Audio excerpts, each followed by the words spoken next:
మిత్రుడు కేవీఆర్ నాకు తమ్ముళ్ళు అంటాడు. ఒక 10-15 రోజులు నేను కేరళలో ఉండడం జరిగింది. జరిగిన సంఘటన లేట్గా తెలిసింది. ముఖ్యంగా ప్రజాస్వామ్యంలో ఆల్రెడీ 3 వ్యవస్థలు ఫెయిల్ అయితేనే భారతదేశ ప్రజాస్వామ్య వ్యవస్థ మీడియా మీద ఆధారపడి నడుస్తుంది. అలాంటిది మెయిన్ స్ట్రీమ్ మీడియా మొత్తం కూడా అగ్రకులాలకి లేకపోతే పెత్తందారుల చేతిలో, కొంతమంది ప్రభుత్వాల చేతిలో బందీ అయినప్పుడు ఒక ఇండిపెండెంట్ జర్నలిస్ట్గా తమ్ముడు కేవీఆర్ తన పోరాట పటిమతో, తన క్రియేటివిటీతో నిజాన్ని నిగ్గదీసినట్టు, కుండబద్దలు కొట్టినట్టు చెప్తున్నాడు.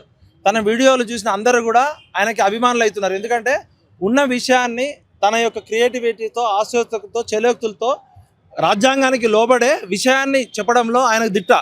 ఆయన స్క్రిప్ట్ అనేది ఇలా తెలుగు సోషల్ మీడియాలో ఒక ప్రత్యేకత సాధించుకుంది. అలాంటిది ఆంధ్రప్రదేశ్లో ఇప్పుడు జరిగిన సంఘటన చూస్తే భారతదేశంలో ప్రజాస్వామ్య వ్యవస్థ ఉందా అనిపిస్తుంది. ఇవాళ తెలంగాణలో రేవంత్ రెడ్డి ప్రభుత్వం నడుస్తుందా, చంద్రబాబు గారి ప్రభుత్వం నడుస్తుందా అనిపిస్తుంది. తెలంగాణ పోలీసులు కేసు పెట్టచ్చు, తెలంగాణ పోలీసులు చేయొచ్చు. ఆంధ్ర పోలీసులు వచ్చి ఇల్లీగల్గా తీసుకెళ్లడమే కాకుండా హెబియస్ కార్పస్ వేసినా కూడా ఎంఆర్ఓ దగ్గర తప్పుడు సంతకాలు పెట్టించుకొని ఆయన మీద ఎటువంటి గాయాలు కనపడకుండా చేసిరు.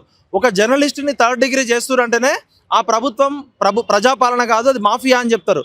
టిఎన్ శేషన్ గారు ఏం చెప్పారంటే politics minus governance is equal to mafia అని చెప్పారు. నిజంగా ఇది ప్రజాస్వామ్య వ్యవస్థలో ప్రజల చేత, ప్రజల కొరకు, ప్రజలే పరిపాలించిన ప్రజాస్వామ్యంలో ఒక సీనియర్ జర్నలిస్టు మెయిన్ స్ట్రీమ్ మీడియాలో పనిచేసిండు, జర్నలిజం స్కాలరు. మెయిన్ స్ట్రీమ్ మీడియాలో నాకు తెలుసు ఒక 20 ఏళ్ల నుంచి కేవీఆర్ గారు ఉన్నారు.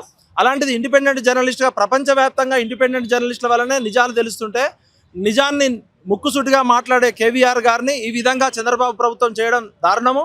దానికి రేవంత్ రెడ్డి గారి ప్రభుత్వం సహకరించడం ఇంకా దారుణము. మిస్టర్ రేవంత్ రెడ్డి, నువ్వు తెలంగాణ ఉద్యమం నుంచి రాలే. మేమందరం ఉద్యమం చేస్తే కేసీఆర్ అనేటోడు ముఖ్యమంత్రి అయితే, కేసీఆర్ గారు చేసిన తప్పుల్లో తెలంగాణ సోషల్ మీడియా వారియర్సు, నిరుద్యోగులు, విద్యార్థులు, ఉద్యమకారులు అందరూ కలిసి కొట్లాడితే నువ్వు సీఎం అయినవు. నువ్వు సీఎం అయినాక ప్రజాపాలన అని చెప్పి మా తెలంగాణ జర్నలిస్టు పోరాట యోధుడు కేవీఆర్ని పక్క రాష్ట్రం పోలీసులు వచ్చి చేసుకుంటే నీ ఇంటెలిజెన్స్ ఏమైంది? నిజంగా కేవీఆర్ గారు తప్పు చేస్తే తెలంగాణ భూమి మీద తెలంగాణ పోలీసులు చట్టపరంగా శిక్షించవచ్చు. ఇల్లీగల్గా డిటెన్షన్ చేయడమే కాకుండా ఒక జర్నలిస్టు సోదరుని తన భార్య ఎంత మొత్తుకున్నా కూడా వినకుండా 3rd డిగ్రీ చేసి మళ్ళీ దానికి అప్పిపుచ్చుకుంటున్నారు. కాబట్టి తప్పకుండా ఈ సంఘటన ఇంతతో వదిలిపెట్టాము. మేము అమ్నెస్టీ ఇంటర్నేషనల్ దృష్టికి తీసుకెళ్తాము, డెమోక్రసీ వాచ్ దృష్టికి తీసుకెళ్తాము. ఈ దేశంలో, ఈ ప్రపంచంలో ఉన్న అన్ని అంతర్జాతీయ మానవ హక్కుల సంఘాలకి, జర్నలిస్ట్ సంఘాలకి, ప్రెస్ ఇన్ఫర్మేషన్ బ్యూరోకి, ప్రెస్ కౌన్సిల్ ఆఫ్ ఇండియాకి, బ్రాడ్కాస్టింగ్ అసోసియేషన్ ఆఫ్ ఇండియాకి, అదేవిధంగా సోషల్ మీడియా వారియర్స్ కోసం పనిచేసే సంస్థలన్ని దృష్టికి తీసుకెళ్తాం. ఇవాళ కేవీఆర్ మీద డేర్ చేసిరంటే రేపు మనం అందరం యూనిటీగా లేకపోతే మనని కూడా గొంతు పిలిచేస్తారు. ఇప్పటికే మెయిన్ స్ట్రీమ్ మీడియా మొత్తం మాఫియా అయింది. కాబట్టి కేవీఆర్ ఒక్కడు ఇవాళ కేవీఆర్ మీద జరిగింది, రేపు నా మీద జరుగుతుంది, రేపు మీ మీద జరుగుతుంది. కాబట్టి ప్రశ్నే ప్రజాస్వామ్యానికి పునాది, ప్రశ్నే ప్రజాస్వామ్యానికి, నాగరికత సమాజానికి ప్రశ్నతోటే ప్రారంభమవుతుంది. ప్రశ్నించడం అనేది జర్నలిస్ట్ యొక్క బాధ్యత, జర్నలిస్ట్ యొక్క రక్తంలో ప్రశ్న ఉంటుంది. ఒకవేళ కేవీఆర్ గారు ఏమైనా తప్పుడు ప్రశ్నలు చేస్తే, ఆయన ఏమైనా తప్పుడు ఆరోపణలు చేస్తే, మీ వ్యక్తిగత ప్రతిష్టకు ఏమైనా భంగం కలిపితే మీరు చట్ట ప్రకారం డిఫమేషన్ సూట్ వేయండి, ఆయన చట్ట ప్రకారం శిక్షించండి. రౌడీల్లాగా ఎటువంటి నోటీసులు ఇవ్వకుండా అర్ధరాత్రి వచ్చి కర్నూలు పోలీసులు ఎత్తుకెళ్ళి వాళ్ళ భార్యకు తెలియకుండా, కుటుంబ సభ్యులకు తెలియకుండా, వాళ్ళ కుటుంబంలో ఒక ఫంక్షన్ మేనకోడలు పెళ్లి ఉన్నప్పుడు చెప్తున్నప్పుడు కూడా ఆయన టెర్రరిస్ట్ కాదు, ఉగ్రవాది కాదు, మీలాగా భూములు మింగిన భూబకాసుడు కాదు, కొండలు మింగిన ఆనకొండ కాదు, గుట్టలు మింగిన గుండాగాలు కాదు, ఓటుకు నోటు కేసులో దొంగ కాదు, ఆయన పాస్పోర్ట్ బ్రోకర్ కాదు, రియల్ ఎస్టేట్ బ్రోకర్ కాదు. ఆయన తన మధ్యతరగతి కుటుంబం నుంచి వచ్చి, ఒక రైతు కుటుంబం నుంచి నిజాయితీగా ఉన్నట్టుగా మాట్లాడుతుంటే మీ పీఠాలు కదులుతున్నాయి. కాబట్టి కేవీఆర్ గారు మీరు అధైర్యపడకండి.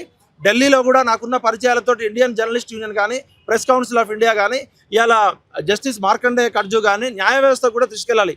ఎప్పుడైతే ప్రశ్నని బొందబెట్టాలని చూస్తుందో అక్కడ ఒక జన్జీ మూమెంట్ వస్తుంది.